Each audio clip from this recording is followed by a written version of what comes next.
नमस्कार, मैं कमलेश कबीर आपका एक बार फिर स्वागत करता हूं इस नए एपिसोड में। आज के इस एपिसोड में हम बात करेंगे बुलडोजर एक्शन पर सुप्रीम कोर्ट के फैसले की। राजनीतिक पार्टियां इस फैसले का अपने अपने तरीके से मतलब निकाल रही है, लेकिन बड़ा सवाल यह है कि क्या सुप्रीम कोर्ट योगी आदित्यनाथ को रोक सकता है क्या? ये जो है वो बड़ा सवाल है। या फिर दूसरा सवाल जो है वो सुप्रीम कोर्ट से खुद से है कि आखिर सुप्रीम कोर्ट के फैसलों में दोगलापन क्यों होता है। इन दोनों विषयों के ऊपर जो है वो दोनों सवालों के ऊपर हम इस वीडियो में डिस्कस कर रहे हैं। सबसे पहले सुप्रीम कोर्ट का यह फैसला जो है वो सीधे तौर से जो फैसला दिया गया है, अगर आप उसको देखोगे पढ़ोगे तो आपको पता चलेगा सुप्रीम कोर्ट ने कहा है कि न्याय करने का काम जो है वो न्यायपालिका का है, कार्यपालिका का नहीं है, सरकारों का नहीं है।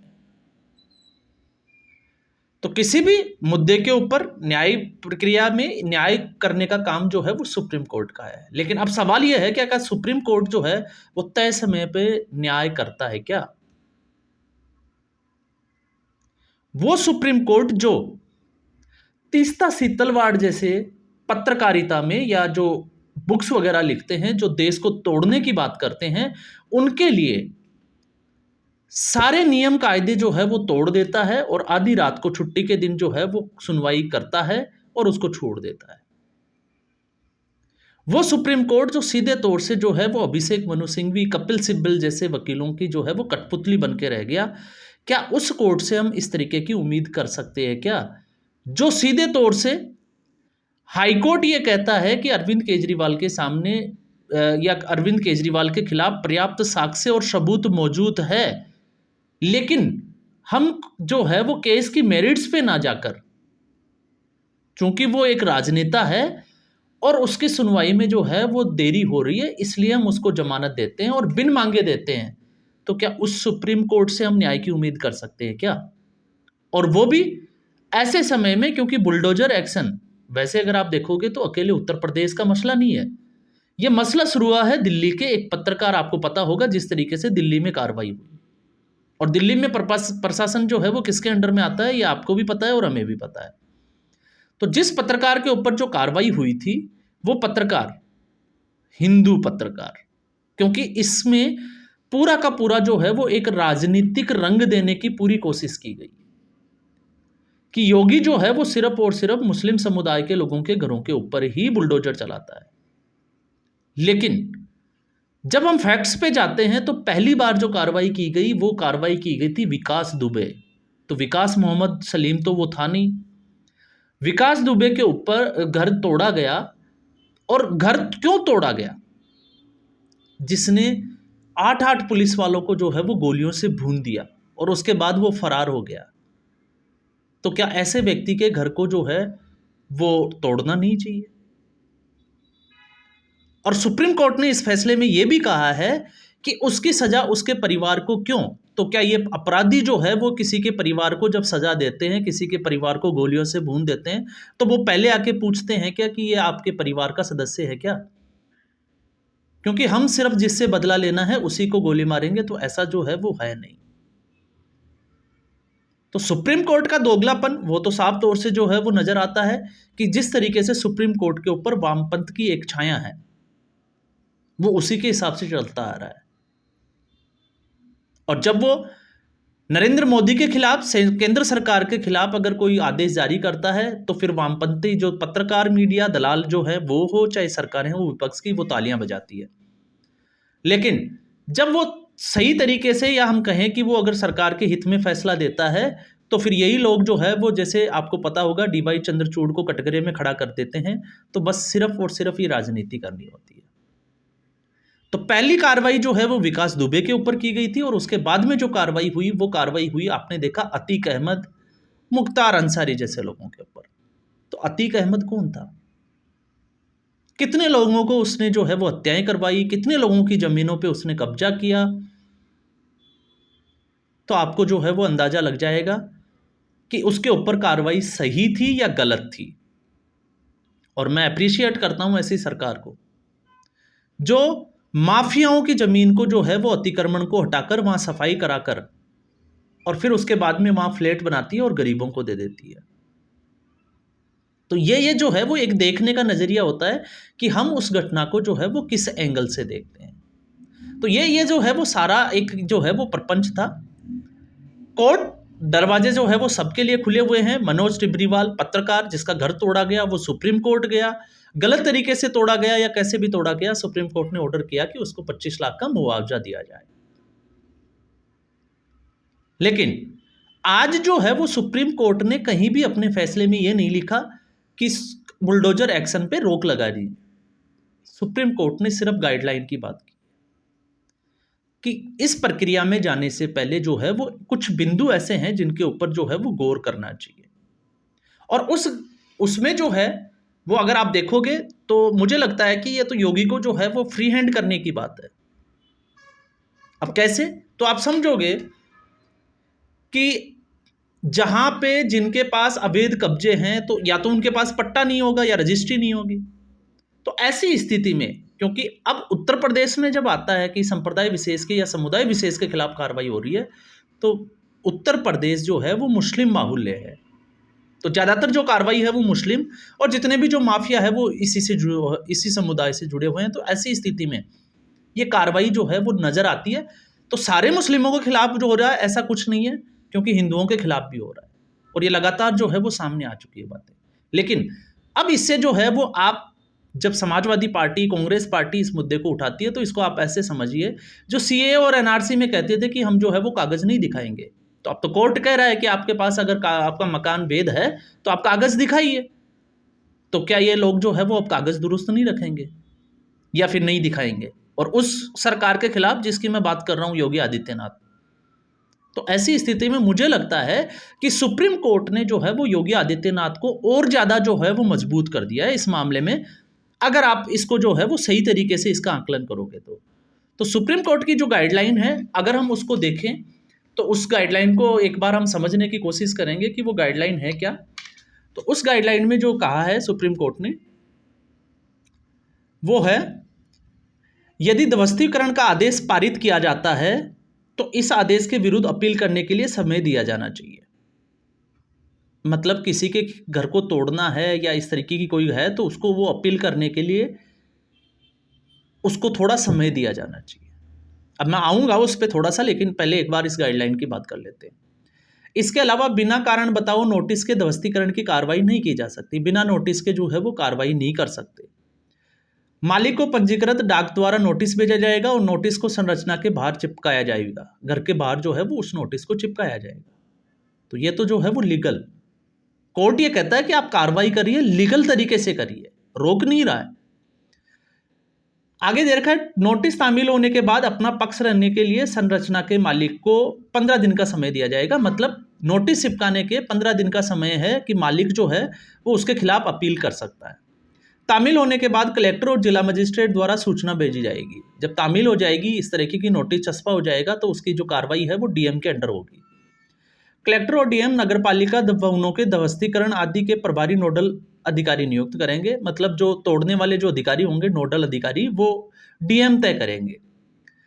नोटिस में उल्लंघन की प्रकृति, निजी सुनवाई की तिथि और किसके समक्ष सुनवाई तय की गई है। निर्दिष्ट डिजिटल पोर्ट उपलब्ध कराया जाएगा जहां नोटिस और उसमें पारित आदेश, मतलब सरकार जो है वो किसका घर तोड़ रही है उसको सीधे तौर से वो अपनी वेबसाइट के ऊपर भी डालेगी।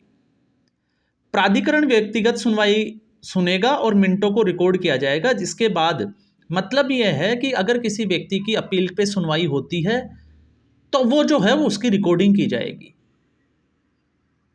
वीडियो रिकॉर्डिंग तक उसकी होगी और उसके बाद इस तरीके की जो है वो कार्रवाई की जाएगी। अब आता है आदेश डिजिटल पोर्ट पर प्रदर्शित किया जाएगा। जो आदेश होगा वो ऑनलाइन हो रहेगा और आदेश के 15 दिनों के भीतर मालिक को अनाधिकृत संरचना को ध्वस्त करने या हटाने का अवसर दिया जाएगा। 15 दिन में या तो मालिक जो है वो अपना घर को जो अवैध निर्माण है वो खुद हटा दे, या तो फिर जो है उसके बाद में वो सरकार जो है वो उसको हटाएगी। विध्वंस की कार्रवाई की वीडियोग्राफी की जाएगी। वीडियो को संरक्षित किया जाना चाहिए। उक्त विध्वंस रिपोर्ट नगर आयुक्त को भेजी जाएगी। तो ये जो है वो किस गाइडलाइन बनाई गई है। तो इस गाइडलाइन में ये सुप्रीम कोर्ट की एक गाइडलाइन है। तो इस गाइडलाइन से इसमें कहीं भी ये नहीं लिखा हुआ कि आप जो है वो बुलडोजर एक्शन पे पूर्णतया रोक लगा दीजिए। सुप्रीम कोर्ट सिर्फ ये कह रहा है कि आप जो है वो कार्रवाई कीजिए, लेकिन सही तरीके से कीजिए, लीगल तरीके से, ताकि शिकायत नहीं आए। तो अब एक एक जो है वो बड़ा प्रश्न इसमें आ जाता है जब हम अवैध निर्माण की और इस तरीके की बात करते हैं। तो सुप्रीम कोर्ट जब इस पे गाइडलाइन बनाता है तो सुप्रीम कोर्ट वक्फ बोर्ड को नजरअंदाज क्यों कर देता है? अगर आपका घर पे वक्फ बोर्ड जाकर यह कह देता है कि यह वक्फ बोर्ड की प्रॉपर्टी है और आपका घर जो है वो 70 साल पुराना है, आज़ादी से पहले का है, मान लो आपके पूर्वजों का घर है, और उस पर वक्फ बोर्ड आके अपनी प्रॉपर्टी बता दे, तब सुप्रीम कोर्ट को यह नहीं लगता कि यह अवैध है। तब उसके लिए कोई गाइडलाइन नहीं है कि उसको कितना अपील करने का कितना समय दिया जाएगा, किस तरीके से उसका जो है वो डिजिटलीकरण किया जाएगा, वो तमाम तरह की चीज़ें। इसलिए मैं कह रहा हूँ कि सुप्रीम कोर्ट जो है वो एक तरफा कार्रवाई करता है और इन चीज़ों की जो है वो कहीं ना कहीं अनदेखी करता है। इसलिए आज ये देश में जो है इस न्यायपालिका की वजह से इस देश में इस तरीके की समस्याएं उत्पन्न हो रही है।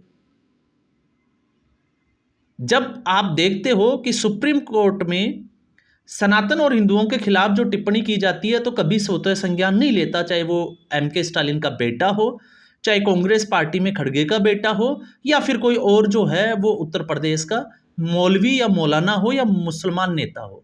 लेकिन दूसरे समुदाय के लिए ये जो है वो स्वतः संज्ञान ले लेते हैं क्योंकि वो धर्मनिरपेक्षता के दायरे में आ जाता है। तो अब आप किसको कटघरे में खड़ा करोगे? और जहां हम अपराधियों की बात करते हैं, अतीक अहमद जैसे अपराधी जो गरीबों को लूटकर इतनी संपत्ति, अकूत संपत्ति, करोड़ों रुपए के जो है वो घर खड़े कर देते हैं, तो फिर उनके घर तोड़ने में जो है वो इतनी दिक्कत क्यों? वो भी तो किसी के घर पे कब्जा करते हैं, किसी के घर के निर्माण को जो है वो ध्वस्त करते हैं, जमीनों पे कब्जा छुड़वाते हैं। तो ये जो कार्रवाई है ये कहाँ तक लीगल है, ये इसके ऊपर जो है वो सुप्रीम कोर्ट आज तक, क्योंकि मानते हैं कि कहीं ना कहीं जो है वो सरकारें भी जिम्मेदार है, ये सरकार नहीं तो पहले वाली सरकार। क्यों? अब इसमें भी मैं आता हूं, क्योंकि ये किसी भारतीय जनता पार्टी, कांग्रेस और समाजवादी पार्टी का मुद्दा नहीं है। आखिर कार्रवाई अपराधी कोई अपराध करता है उसके बाद ही क्यों? ऐसे बहुत सारे जो है वो नगर निगम के अंडर में ऐसे मकान और ऐसे निर्माणाधीन इमारतें आती है जो कहीं ना कहीं नियमों को ताक पर रखकर या अवैध निर्माण करते हैं। तो उस पर जो है वो सरकार एक्शन क्यों नहीं लेती? इस बात से जो है वो मैं कहीं ना कहीं जो है वो सहमत हूं। लेकिन इस ऑर्डर में सुप्रीम कोर्ट ने इस तरीके का कोई ऑर्डर नहीं दिया, जबकि ये ऐसा ऑर्डर देना चाहिए कि आप आइडेंटिफाई कीजिए। आप अपराधी कोई होगा, वो अपराध करेगा और अपराधी बनने के बाद में आप उसको आइडेंटिफाई करोगे तो वो गलत होगा। लेकिन दूसरी बात ये आ जाती है कि कोई अपराधी है जो 10 साल से अपराध कर रहा है, 15 साल से अपराध कर रहा है, तो क्या उसके घर वालों को पता नहीं है? क्योंकि न्याय में अगर आप देखोगे तो ये कहता है न्याय प्रणाली कि किसी अपराध की सजा जो है वो दूसरे को नहीं मिलनी चाहिए। लेकिन अगर आप उसी की एक धारा में, जैसे हम जाते हैं ना 120 षड्यंत्र रचने की, तो अगर कोई व्यक्ति अपराध करता है और वो बार बार अपराध करता है, तो क्या उसके घर वाले ये नहीं पूछते कि आपका काम क्या है, आप क्या धंधा करते हो, आपके पास इतना पैसा कहाँ से आया, हम लोग करोड़ों के घर में बैठे हैं, या आपने करोड़ों का घर हमारे लिए बनवाया है, वो पैसा किसी के गरीब को लूट के तो नहीं आया? और अगर ऐसा नहीं करते हैं तो फिर क्या वो परिवार उसका भागीदार नहीं है? तो आपको उसका दर्द समझ में आ रहा है जो अपराध कर रहा है, जो हत्याएं कर रहा है, जमीनों के कब्जे छुड़ा रहा है, लेकिन आपको उसका दर्द समझ में नहीं आ रहा जिसके ये संपत्ति लूटी गई थी। तो फिर ऐसा दोहरा मानचित्र, जो जिसको कहे कि ऐसा दोहरा मापदंड सुप्रीम कोर्ट के नजरिए में क्यों? ये जो है वो मेरा इस पे जो है वो, जो आप वीडियो के शुरुआत में हमने बात की थी कि पहला सवाल जो है वो सुप्रीम कोर्ट से ही है कि वक्फ बोर्ड जो जिसको नोटिस दे रहा है, सर योगी आदित्यनाथ कोई अपराध करता है उसको नोटिस देता है तो वो गलत है। तो वक्फ बोर्ड अगर किसी की प्रॉपर्टी को हथियाने की कोशिश करता है, उसको नोटिस दे रहा है और ये कहता है कि वक्फ बोर्ड की प्रॉपर्टी है, तो वो गलत क्यों नहीं है? सुप्रीम कोर्ट उस पर रोकने क्यों नहीं लगाता? उस पर भी तो रोक लगानी चाहिए। तो इसलिए मैं कह रहा हूं कि ये जो है वो सारी चीजें सुप्रीम कोर्ट का हो चाहे सरकार का हो, लेकिन मुझे नहीं लगता कि सरकार को इससे योगी आदित्यनाथ के पैरों में जंजीरें बांध दी जाएगी या योगी आदित्यनाथ रुक जाएंगे। मुझे लगता है कि अब विपक्ष के पास कोई मौका नहीं होगा, क्योंकि सरकार इसी गाइडलाइन को फॉलो करेगी, और आप मान के चलिए अपराधी जो हैं उनके घर तो पक्का जो है वो अवैध निर्माण ही होंगे, जिस तरीके से उन्होंने जो है वो संपत्ति, अकूत संपत्ति इकट्ठा करी है। तो ऐसी स्थिति में योगी आदित्यनाथ के लिए राह जो है वो और आसान हो जाएगी। और जब अब सवाल ये भी खड़ा होता है कि पर्सनल जो है वो कोई अपराधी है, वो आएगा बताएगा अवैध निर्माण है या नहीं है, तो अगर वो नहीं आता है तो फिर उसके ऊपर कैसे एक्शन लिया जाएगा। तो ऐसी स्थिति में तो आपको पता है कि उस अपराधी की पूरी संपत्ति ही कुर्क कर दी जाती है। तो फिर तो योगी आदित्यनाथ के दरवाजे और खुल गए, वो आराम से जो है वो उन घरों को खाली करा सकते हैं। तो मुझे लगता है किसी भी सुप्रीम कोर्ट का फैसला हो या कोई भी सरकार का फैसला हो, उस पे जल्दबाजी के बजाय, जिस तरीके से वामपंथी बताते हैं ना कि उनको मौका मिल जाता है कि एक नया मुद्दा मिल गया, बटोगे तो कटोगे, योगी आदित्यनाथ जो है वो एक नारा चला रहे हैं, तो उसके एनकाउंटर में जो है वो इन लोगों को मसाला मिल गया। नहीं, आपको ज़रूरत है उस नज़रिए से देखने की, उसका आकलन करने की, उसको समझने की। और मैं कहता हूँ किसी की ज़रूरत नहीं है, ना आपको उनकी ज़रूरत है, ना मेरी ज़रूरत है। आप गूगल कीजिए, सर्च कीजिए, आजकल तो जो है वो सारी कॉपी आपके सामने है, आप पढ़िए सुप्रीम कोर्ट का फैसला क्या है, और उसके बाद में जो है वो अपने विवेक से आकलन करिए कि कितना सही और कितना गलत है, और जबकि उसको प्रोजेक्ट किस तरीके से किया जा रहा है। तो आज के एपिसोड में बस इतना ही। उम्मीद करूंगा ये वीडियो एपिसोड आपको पसंद आया होगा। वीडियो को लाइक करें, शेयर करें, चैनल जरूर सब्सक्राइब करें। धन्यवाद।